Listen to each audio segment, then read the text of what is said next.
Actor फिल्मको अनुहार हो।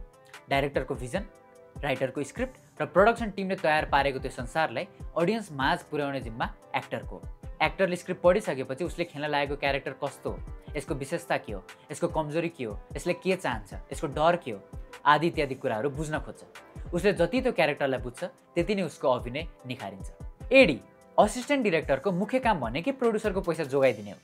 कुन सिन कहिले सुट गर्ने, कुन कलाकारलाई कहिले बोलाउने, कुन लोकेसनमा सुट गर्न कति टाइम लाग्ने, यी सबै कुराको प्लानिङ एडीले गर्छ। सेट डिसिप्लिनको जिम्मा पनि एडीको नै हुन्छ। यदि सुट ढिलो सुरु भएमा सबैभन्दा पहिला एडी नै रिसाउँछ। प्रोडक्सन डिजाइनरले फिल्मको सेट, लोकेसन, प्रप्स, रङ यी सबै कुराहरू मिलाउने काम गर्छ। उदाहरणको लागि एउटा स्कुलभित्र खिच्नुपर्ने सिन छ।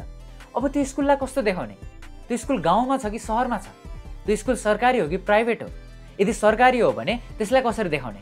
बोर्ड चेन्ज गरेर हुन्छ कि भित्ताको रङ चेन्ज गरेर हुन्छ कि कक्षा कोठा कस्तो देखाउने, प्रिन्सिपलको अफिस कस्तो देखाउने, यी सबै कुराको डिसिजन कथाले मागे अनुसार प्रोडक्सन डिजाइनरले गर्छ।